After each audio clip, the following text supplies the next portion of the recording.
नमस्कार दर्शक वृंद आध्यात्मिक अनुसंधान यह कार्यक्रम में पुणी थे आपण मानक स्वागत। आज कार्यक्रम में आम चर्चा करवा मीराबाई विषय में, जहाँ को साधारणतः श्रीकृष्ण भक्ति साधनार दृढ़ स्तंभ बोली कहुए। परंतु मीराबाई राजसिक परिवार हेबा सत्वे समाजर विषमता को तिरस्कार कर एक निम्न जातिर सन्त रविदास जी दीक्षा ग्रहण करते। रोचक तथ्य यह अटे जे रविदास श्रीकृष्ण भक्ति करू नथिले, तेबे मीराबाई तांको काहेकि निज गुरु करथिले। आज पर्यंत आपण माने मीराबाई विषय रे केवल एतिकी जानिछंती जे से श्रीकृष्ण भक्ति करुथिले और अंतिम समय श्रीकृष्ण मूर्ति मध्य विलीन हो जाइतिले। आज यह आध्यात्मिक अनुसंधान रे आमे एही सब प्रसंगर विश्लेषण करिवा। मीराबाई जन्म एक राजपूत परिवार रे होइतिला और से बाल्यकालर धार्मिक विचारर थिले। से मंदिर जाई श्रीकृष्ण भक्ति करुथिले। परे तांको विवाह जने राजांको सह होइगला।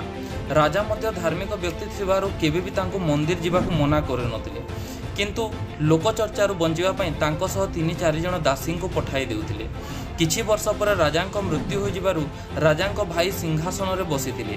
वंशज लोके बारण करिबारु से मीरांकु मंदिर जिबाकु मना कले, किंतु मीराबाई ताहा मानिले नाही। सही कारणरू राजा मीरांकु मारिबार षडयंत्र रचिले। राजा जणे सापुआ को कहिले, एपरि एक सर्प आनि दियो जे टोकई खोलिबा क्षणी खोलिबा लोक दर्शन करिबो और संगे संगे लोकटी मरीजिवो। एपरि ही करागला। राजा निज पुअर जन्मदिन आयोजन करी बंधु बांधव और मान्यगण्य व्यक्ति को आमंत्रण कले।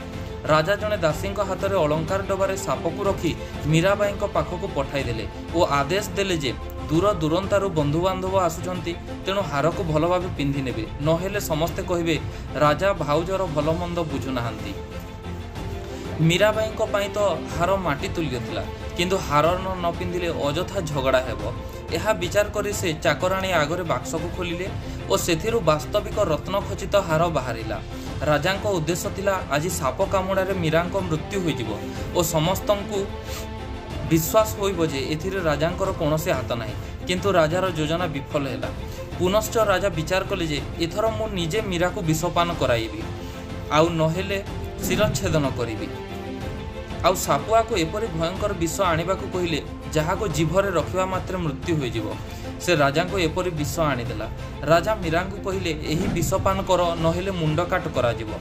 मीरा विचार कले पेक काटिले अधिक जंत्रणा हेबो, तेणु विष पीबाकु इच्छा करी परमात्मा को स्मरण करी विष सबु पी देले, किंतु किछि भी हेला नाही। राजा सापुआ को डाकी कहिले विष नकली अटे।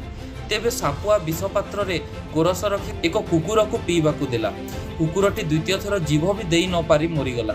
राजा देखिले जे मीराबाई कोनोसी प्रकार रे मध्य मरिबे नाही, तेणु तांको मंदिर जिबाको मना कले नाही।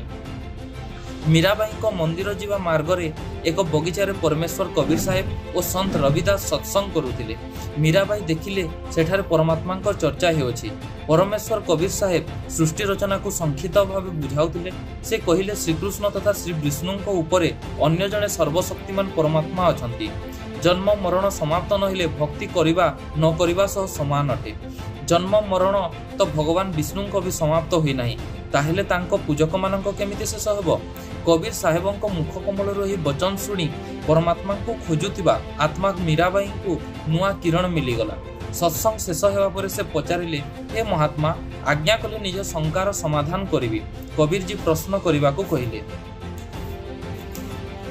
मीराबाई पचारिले, हे महात्मा जी आज पर्यंत कहारी मुखरु शुणी नहीं जे श्रीकृष्ण ऊपर मध्य कोनोसी परमात्मा अछंती।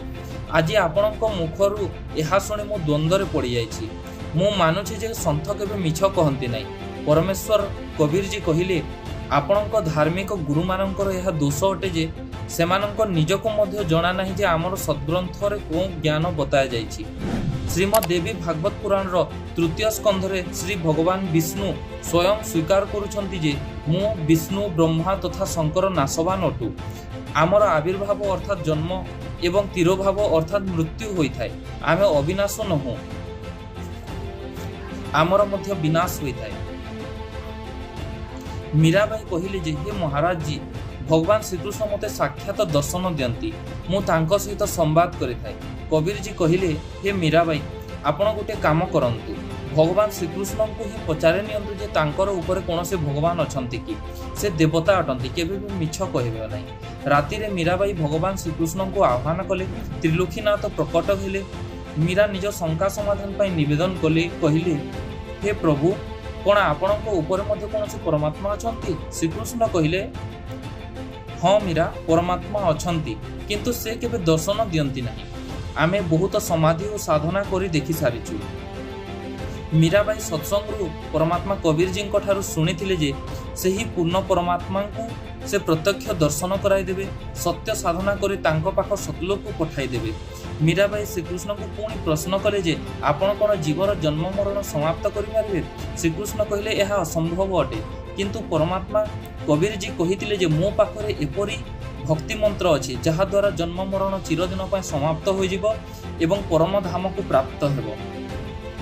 मीराबाई भगवान कृष्ण को कहिले, संत जी कहूतिले से जन्म मरण समाप्त करि पारिबे, एबे मु कोन करिबि? मते पूर्ण मुख्य दरकार। श्रीकृष्ण कहिले, हे मीरा, तुमे सही संतंक पाखरु दीक्षा ग्रहण करी निजर कल्याण कराओ। मते जेतिकी ज्ञान थिला मु कहिदेली। मीरा परदिन मंदिर गले नाही, सीधा से संतंक पाखक निज चाकराणी मानक सहित जाई दीक्षा ग्रहण करने को इच्छा व्यक्त करी श्रीकृष्ण सहित होइथिबा समस्त वार्ता संत कबीर जी को बताइले।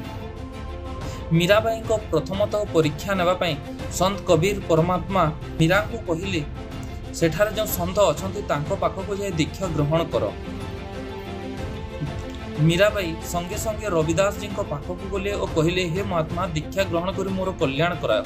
संत रविदास जी कहले, हे भौणी, मो चमार जातिर हटे, आपण ठाकुरंक परिवार अटंती, आपण समाज लोक आपण को भल मंद कहिबे, जातिर बाहर करदे, आपण थोड़े विचार करंतु। मीराबाई कहले, काली जेतेबेले मो कुकुर जन्म नेबी सेतेबेले कोन ठाकुर समाज मोर रक्षा करिवो? मीराबाई को समर्पण भाव देखि परमात्मा कबीर साहेब रविदास को माध्यम रे मीराबाई को प्रथम मंत्र केवल 5 नाम प्रदान कले। मीराबाई प्रथमे केवल दिन समय रे घर बाहर को जाउतिले, वर्तमान राति रे मध्य सत्संग जीवाकू आरंभ कले, कारण दिन अपेक्षा सत्संग राति समय रे अधिक होतिला। ये सब देखि राणा रागरे अधिक जलिबारे लागिले और मीरा को बुझाइबाकू मीरा को मां को डकाइले, तथापि मीरा सत्संग जीवा बंद कले नहीं। किछि वर्ष परे तांको दियर राणार अत्याचार अतिष्ठ होई मीराबाई घर त्याग करी वृंदावन चली जाए। वृंदावन रे कबीर परमात्मा जने साधुंक बेसरे प्रकट हेले, पुणी ज्ञान चर्चा हला। तेबे मीराबाई बुझी पारिले जे आगरो संत रविदास जी ठारू जहा नाम दीक्षा ग्रहण करते ताहा प्रथम मंत्र थिला, आगको पाठ आहुरी बाकी अछि। सही समय रे परमात्मा कबीर जी ताको सतनाम रो दीक्षा देइथिले और मीराबाई को सही पूर्व रूप देखाई दिले, जो रूप से संत रविदास को सहित भेट होइतिले। जेतेबेले मीराबाई राणांक अत्याचार रे अतिष्ठ होई घर त्याग कर चली जाइतिले, सही समय रे सही क्षेत्र रे अकाल मृत्यु, महामारी, दुर्भिक्ष यही सब आरंभ होइतिला। ज्योतिषविद माने यह बताइथिले जे सही नगर जड़े संत रुष्ट होई चली जाइछन्ते, जे कारणरू यही सब उपद्रव होइछि। समाधान रास्ता मध्य यह बताइले, जदि सही संत पुनश्च फेरी आसी प्रसन्न हो आशीर्वाद प्रदान करती तेबे सब ठीक हो जिवो। राजा राणा को बताई दिया गला जे सही संत मीराबाई ही थिले। मीराबाई को सह सब बेले उपस्थित रहुतबा दुई घनिष्ठ सिपाही को मीराबाई को फेराई आनिबा को दायित्व दिया गला। दुई जण मीराबाई को खोज रे बाहरी गले। जानिबा को पाइले जे सही समय रो अनेक संत महात्मा वृंदावन रे रहउतिले। सेठारे मीराबाई को सह तांकर भेट हैला। सेमाने फेरी आसबा तांको प्रार्थना कले, कहिले जे राजांको राज्य रे बहुत उपद्रव हेउची। ब्राह्मण माने यहा कहिसंती जे मीराबाई फेरी आसिले ही सब ठीक हेबो। राणा मध्य प्रतिज्ञा करी कहिसंती जे मीरांको आ कष्ट देबी नाही, आपण फेरी आसंतु। किंतु मीराबाई कहिले जे मु आ फेरीबी नाही। तेबे से सिपाही दुई जण कहिले, जदि आपण न फिरंती तेबे आमे मध्य प्रतिज्ञा करी आसीछु जे आमे आ फेरीबू नाही। तेबे मीरा तांको कथा सुनी कहिले, जदि मो ए संसार छोड़ी चली जाइतांती तेबे कोन करितांतो? सिपाही माने कहिले, तेबे तो आमर फेरिबार ही थिला।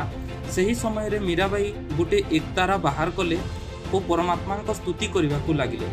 आखिरु प्रेमपूर्ण अश्रुल बाहरिबा को लागिला एवं सही समय रे से भगवान श्रीकृष्ण को मृत्यु मध्य को विलीन हो जाइतिले और निजर शेष निश्वास त्याग करथिले।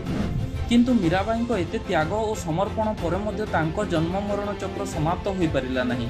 केवल परमेश्वर कबीर साहेब सत्य साधना 3 थर दीक्षा देउथवा अधिकारी संतों ठारू प्राप्त करी संपूर्ण करने द्वारा जन्म मृत्युर दीर्घ रोग चिरकाल समाप्त हेबो। वर्तमान संत रामपाल जी महाराज छड़ा विश्वर अन्य कौन सतों पाखे 3 थर दीक्षा प्रदान करिवार अधिकार नहीं एवं जो माने दीक्षा ग्रहण कर आजीवन मर्यादा पालन कर भक्ति करेंगे तांको मोक्ष प्राप्ति कौन शंका नहीं। एणु आपण मानक निवेदन आपण माने सन्तु रामपाल जी महाराज को चिन्हतु एवं तांको द्वारा प्रदत्त भक्ति साधना करी निजर मोक्ष करांतु। धन्यवाद।